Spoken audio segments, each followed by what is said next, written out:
favorite sort of haul so far, winners of free agency from a team point of view. Whose work have you been a fan of so far?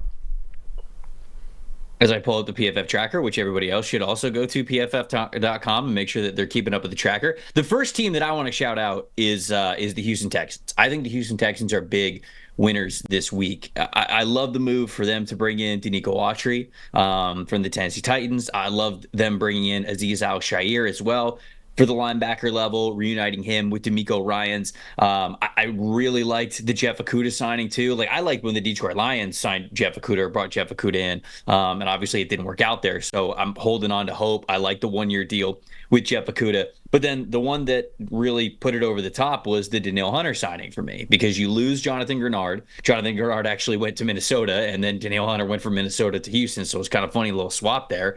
But this dude, I know that he had the back surgery in, 2020, and then he tore his pec in 2021, and we're like, man, now he's getting up there in age. Is Danielle Hunter ever going to be the same? Last 2 years, he's played all 17 games, started in all 17 games each of the last 2 seasons, and last year he played the most snaps he's ever played in, had the 3rd best pressure percentage, which was basically the same as what it was the year before, so you know that he's just playing really well. He had 80 total pressures. Like, this guy's still an absolute legit edge rusher. So now you got the Danico Autry, you got the Danielle Hunter, you obviously have Will Anderson that you drafted last year as well. So I love what Houston was able to do, and I love the plan of we're going all in on free agents on defense. And that frees them up, I think, for number 23 to be used on an offensive player. But they've done so well with signing guys on defense that I think that it could also signal them being aggressive in the first round. Maybe this is a team that really wants a Brian Thomas Jr. or an A.D. Mitchell, or maybe they think that they're going to go off the board before 23. They've given themselves the flexibility to do what they need to do to make a big splash on offense in the draft. So for what free agency is, supplement a lot of your needs to then take a big chance at a big swing when it comes to the NFL draft. I thought Houston did fantastic this week. Texans are definitely one of the teams I had on my winners list as well. I think they would really like to use that first-round pick on an offensive lineman. That's one of the areas where they haven't really bolstered, and I think they want to upgrade that line. One of the things they did that you didn't mention was they trade for Joe Mixon, so they get their running back. We mentioned that PFF Bobby doesn't necessarily, fall in lockstep with all the analytics approaches when it comes to running back and the conventional wisdom. Bobby wants a better run game than they had last year. And you knew that they were going to go and try and do that somewhere. There were talks that they were in on Saquon Barkley before the Eagles made that happen. But getting Joe Mixon, I think, is a good move there as well. He's still a kind of bell cow type of running back that can do good things behind a solid offensive line in that system. Dalton Schultz re-signing, I'll give him credit for that. Danico Autry as well, I think, is one of the most underrated defensive linemen in the game. Him signing alongside Danielle Hunter, alongside Will Anderson already there, like, that is a nasty defensive front in the making. And as you said, upgrades at linebacker and bringing in a kind of, I like the Okudah signing, not necessarily because I think it's likely to work out, but because you might as well, always kick the tires on that kind of talent. The guy was the 3rd overall pick of the draft. Hasn't worked out in the NFL so far, but let's give it a shot. If you get something out of him in a good system with good coaching, it's a steal. So definitely like the Texans. Who else have you got on your list? Who's next for me? Oh, Atlanta. So I know that we're going to talk about this a little bit later in the show when we kind of talk about quarterbacks, but Atlanta has to be mentioned here. They didn't make a ton of signings, but the 2 signings that they made, I think, again, really, 3 signings. Sorry, all due respect to Charlie Warner. Make sure I give him the shout out there. Darnell Mooney and Kirk Cousins. Kirk Cousins is the big one, and then Darnell Mooney is the other.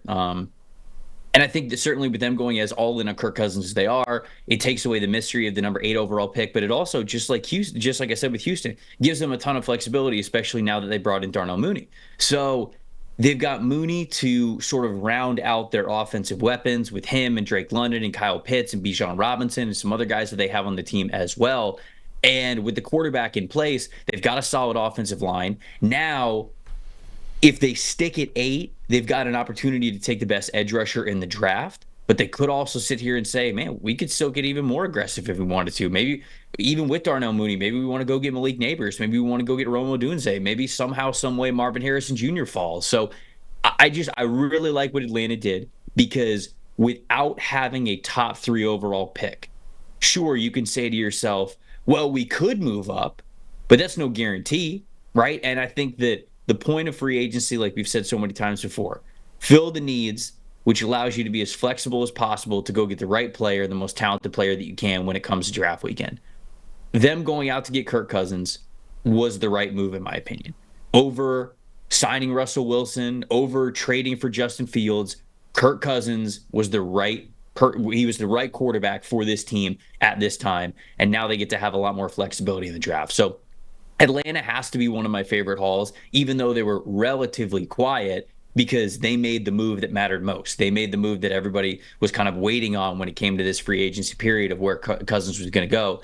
They win those sweepstakes, and I think they're going to start as, I know Tampa fans are going to be mad at me again for this, but like, I think Atlanta's probably going to start as favorites to win the NFC South next year, even with the Bucs bringing everybody back after they won the division, because of the rest of that team and how it's shaping up. And even though it's a new head coach, I think that they're going to be favorites to win that division. Yeah, I mean, there was one high-level starting veteran quarterback available this offseason, Kirk Cousins, and the Falcons got him.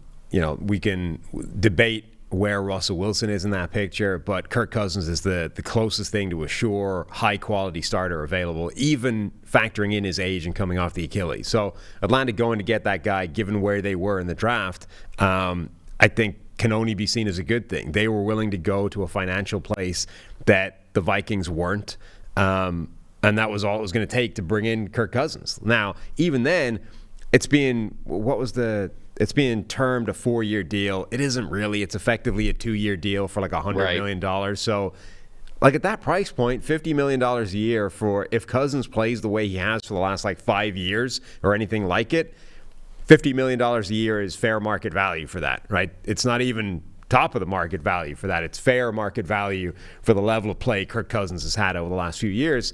So I think from that perspective, it's a good move. And as you said, that then frees up number 8.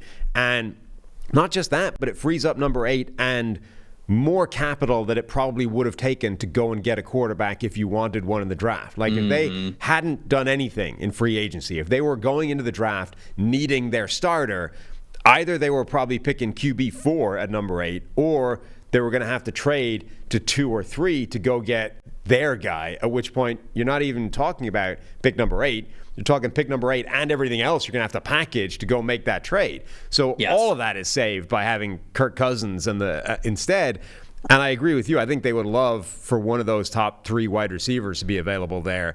And now you're talking a group that is Drake London, Kyle Pitts, Darnell Mooney, Malik Neighbors or Odunze, and Bijan out of the backfield, and an offensive line, by the way, that's better than any that's ever been put in front of Kirk Cousins in Minnesota. That has the recipe for this offense to be really good, even if PFF Zach doesn't even know what he's doing. And let's assume he does, given that he's Sean McVay disciple. And we know Zach's smart. So all signs are good for Atlanta. I agree. It's only, frankly, if they'd done nothing else, if it was just Kirk Cousins and then we declare for the offseason, it still would have been one of the best free agent hauls because that's what they needed to secure.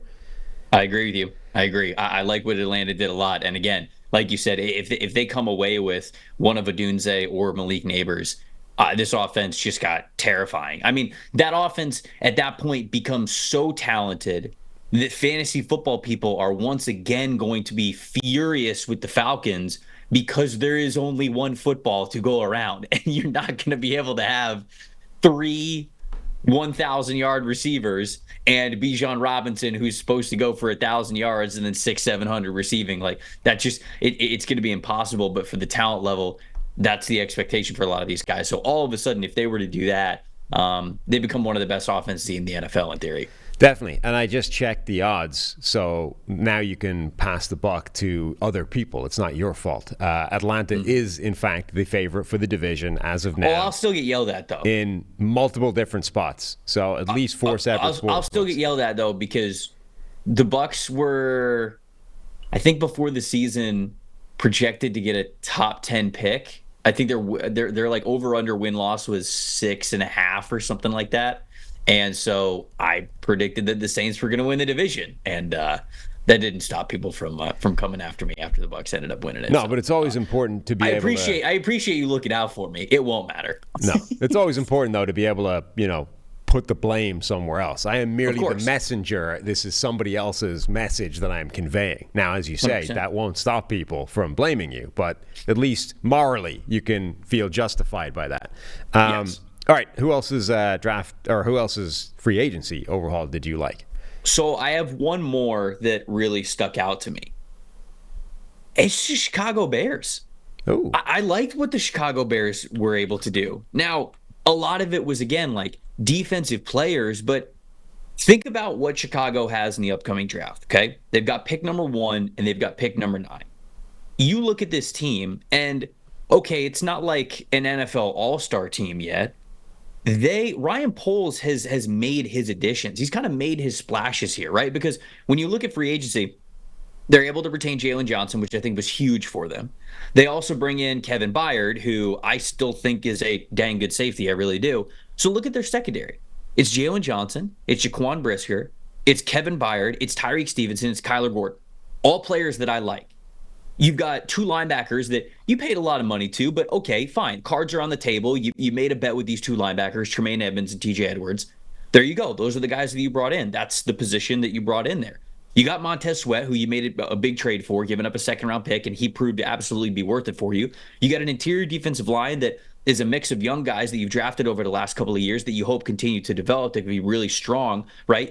I look at guys like Zach Pickens and Gervin Dexter, who are really stout, strong players to hopefully be able to take up some 2 gaps for you, free up the edge rushers, free up the linebackers. So the vision is there. For that whole defense, basically, the vision is there. Maybe you want to upgrade at the other edge rusher spot, but a lot of the rest of it is kind of, you made your bed. And so that, I shouldn't say made your bed, because the other part of that phrase is now you got to lie in it. So I'm not necessarily saying they're dead. Make your bets is probably the better way to say it. Chicago has made all of the bets that they can make on defense right now, and I commend them for it, okay? You look at the offensive line. Getting better. They got Tevin Jenkins. They got Darnell Wright. They got Braxton Jones. It's not perfect, but they got some guys up front. They signed DeAndre Swift. They have Khalil Herbert. They've got Roshan Johnson as well. Now they bring in Gerald Everett to pair with Cole Kmet as well. So it's a nice little 1-2 tight end system there. You got DJ Moore. Yes, you could use another receiver, but going back to how I brought this up, they played free agency perfectly because they have pick number 1 and they got pick number 9. You're drafting a quarterback at number 1. With Caleb Williams, we assume. And number 9 now, they're going to target one of those top receivers. They might have to trade up to go get one of them. But you have allowed yourself to now be aggressive. Again, like you can take more draft capital and move up if you need to. Maybe go from number 9 to number 5 with the Los Angeles Chargers and go get one of those receivers. Because if you look at the Chicago Bears depth chart and you plug in Caleb Williams and Malik Neighbors / Rome Odunze, this is a playoff caliber roster. This is now, the ball is in your court to the coaching staff. Ryan Poles did what he needed to do. This team is good enough, especially in the NFC at its current state, to make the playoffs. And I think that that's why this has to be one of my favorite hauls, because Chicago continues to go in the right direction. You pick a quarterback at 1, you get an offensive weapon at 9, you trade Justin Fields, and boom, this team's basically right where you would have wanted them to be to legitimately compete for a playoff spot in 2024. Bears were not on my list, I have to say. I love the move they made that I love the most is re-signing Jalen Johnson to the contract they got him for. Like that deal not resetting the cornerback market given the circumstances involved, elevated salary cap, the fact that he had come off a career year, all those kinds of things. Them getting him for a deal that I think ranks 4th or 5th or something in APY for cornerbacks, I think is an absolute steal for them. Gerald Everett, Kevin Byard, in particular, Jonathan Owens, the safety coming over from Green Bay. These are all solid moves, I think. Ryan Bates added to the offensive line. The DeAndre Swift deal, I didn't really understand, and particularly given, I think that was the very first deal announced in the NFL, right? It was like 2 minutes into free agency. Which, the Swift deal? Yeah, DeAndre Swift to Chicago. Yeah, it was like literally the first piece Swift of business. And then like 2 hours of nothing. Yeah. So that, when you get, like, they already have, Roshan Johnson, Khalil Herbert. They already got a good backfield. For them to prioritize DeAndre Swift, of all people, coming off the year he had in Philadelphia, where, the Eagles pick him up, and I was like, the Eagles do it again. DeAndre Swift's going to be, league-leading rusher, et cetera. And he was fine. For them to prioritize him at $8 million a year felt strange to me, and I don't really understand that. But overall, I think it's solid. Let me give you the next team I had on my list because it's in the same division. I really like what the Lions have done. Like, all right. Again, they're not necessarily going crazy, but they're adding nice pieces to ensure they don't have to chase anything in the draft, which I think is always a smart strategy. They bring back a guy like Emmanuel Mosley. They trade for Carlton Davis, who I think is a nice fit. Again, adding like capable defensive starters in the secondary. Adding a Marcus Davenport for a one-year flyer, I'm always a fan of that. I mean, obviously the Vikings did it last year. Didn't work out at all. Basically didn't play all season long. I still like it as a concept every year. Like sometimes those aren't going to work out. When they do, you're getting a player that is a really high-level complement to an Aiden Hutchinson on the other side, which was the single biggest weakness of this defense last year. They add Amik Robertson, I think, who's a solid guy in the secondary as well, and then they bring back Graham Glasgow as one of their starting two guards, letting another one leave. I think that's a solid sort of, if unspectacular, round of business for Detroit. Yeah, no, I think that, look, this was a team that was very close to a Super Bowl last year, and I think that they did a good job of retaining a lot of that roster and making the little additions that they were going to be afforded to make. You know, they're making bets with a Carlton Davis because, okay, well, why is he available for a third? Well, he's available for a third because he's been injured a lot over the last couple of years and his plays declined from when he was one of the better shutdown corners in the game, I would say, 3-4 years ago. So his play has not been going in the right direction and neither has his health, but you take a chance on it because if he's fully healthy and maybe he bounces back, because we know that corner can be very roller coaster up and down anyways. I like that bet. I like the Amik Robertson bet as well. And then I like the fact that they also brought back Emmanuel Mosley, who I was really excited about for this team before he got hurt last year. So they're addressing corner the way that they need to. They bring in Davenport. Again, anytime a team does well enough in free agency to really supplement their biggest roster needs with players that you could go, you know what? All right, they were a free agent for a reason, but you could believe in this player. You can get some contributions from them. Anytime you're able to do that, realistically, it's a job well done in free agency. So I didn't think about Detroit, but you're right. This is, looking at their lineup, this is a really solid week for them. Who else have you got on your list? I got one more team on mine. I don't have anybody on mine. Those are my three. Who else you got? I got the Philadelphia Eagles. Sure. Easy. That's easy, though. They're the splash team. They are, but I like what they've done. Like, you look across the board, okay, they re-signed a couple of players. I don't want to focus too much on that, but edge Bryce Huff, like they've restocked that defensive line, which I think is always an important thing for the Eagles. They've re-signed Brandon Graham, somehow is still coming back to give it one more shot. But they lost Fletcher Cox to retirement. The defensive line, they've drafted a lot of young guys. They are still, I think, something of an unknown quantity. Guys like Nolan Smith, they will expect to take a step forward, but we don't know yet if he's going to be able to do that and have that kind of impact. So bringing in Bryce Huff, who in the last 2 years ranked second in the NFL in pass rush win rate. That list is Myles Garrett, number 1, Bryce Huff, number 2, Micah Parsons, number 3, Nick Bosa, number 4. So it's like all of the superstars. The Mount Rushmore of current pass rushers. Yeah, exactly. It's all of the superstars, and Bryce Huff is in that conversation for the best pass rush win rate over the last 2 years. Somebody complained that I used the last 2 years. If you used just last year, just flip Micah Parsons and Bryce Huff, and he's still in the top 4. It's the same list of humans, and he's just third instead of fourth. Point being, he's been one of the most effective edge rushers in the NFL over the last couple of seasons in terms of just how often he beats his guy and is in a position to get pressure on the quarterback, whether or not it comes. And the big question was, okay, can that happen if he doubles his workload, right? Because he's never played 500 snaps in a season. Is he going to get the Cameron Wake treatment where we're like, wow, this guy's crushing it on a small sample size. Let's really ramp up his workload, and all of a sudden we've created an all-pro. The Eagles are the one team in the NFL that don't need to find that out. They can give him the same 400 snap workload, and if he can't handle more than that, they don't need more than that because they want to work off a rotation. So I love the Eagles adding him. If he is capable of doing more than that, I'm sure they'll find that out and scale it up accordingly. But I love signing a guy that you know is going to be one of the most impactful guys on the snaps that he has, and then you have the flexibility of being able to increase that workload, but you don't need to. And I wonder what this means for Nolan Smith, right? Like I was hoping to see an uptick in his usage and his emphasis on that defensive line, and we still might get that. Like you said, that's a heavy rotational team, but you're going to give a lot of that stuff to Huff, right? I mean, like Huff and Reddick are now two players who, on 3rd and long, I mean, you're just unleashing those two guys, and chances are somebody's getting after the passer. So I don't think that you can.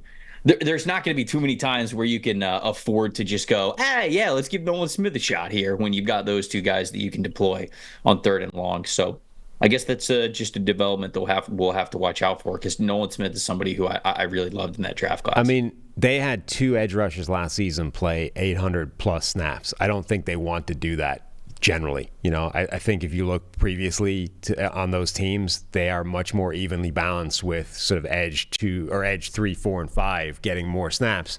So I think that's just what they're trying to reset. Instead of giving all the snaps to Sweat and Reddick, they want more for Huff. Obviously, he's going to get 400 or 500 snaps. I think they would like Nolan Smith to have more than 180 or whatever he had last season and step up. Yeah, it just wasn't a lot. Yeah, so I think that's what their approach is on that. Saquon Barkley is an interesting move. Like the Eagles of all teams being the one to prioritize him and go out and sign him quickly. It is, I think, significant that the Giants had a terrible offensive situation, one of the worst offensive lines in the NFL, no passing game to speak of. Like, the Eagles have the best offensive line in the NFL, even with turnover, even losing Jason Kelce and needing to make some changes there. Minimum, it's going to go from one end of the spectrum to the other, with other things in his favor as well. I think Saquon Barkley should look fantastic in that offense relative to how he looked with the Giants. And then Chauncey Gardner-Johnson in the secondary is another significant addition for them. Didn't get to see the full impact that he was going to have in Detroit because of injury, but if he's able to come in and make an impact in that secondary, suddenly you've gotten better on the defensive line, you've gotten better in the secondary, and you've added a running back who is stepping into a ready-made environment for him to be good. Mm-hmm. I don't hate the Saquon Barkley deal. I really don't. In fact, I'm happy for the dude because he's been super talented and he's been on a Giants team that hasn't exactly helped him out over the last couple of years. He's been chasing that production and efficiency that we saw that rookie year from him and then really haven't seen since. Like over the last 2 years, his production has been fine overall, but I think it's more from a volume standpoint. 2 years ago, it was more efficient. Last year, it was tough. And so you're just going to a much better situation. And it felt like that's what we needed anyways, right? Barkley's probably been in contract negotiations with the Giants for 3 years now, trying to get something done. They don't get something done. It's like, come on, man. Anybody who works any sort of job is not going to perform as well as they need to when they're not appreciated. Yes, even when you play a game for a living. So I think a change of scenery was needed for Barkley. It's kind of funny that it's a division rival, but I'm excited to see what he's going to do in that Philly offense.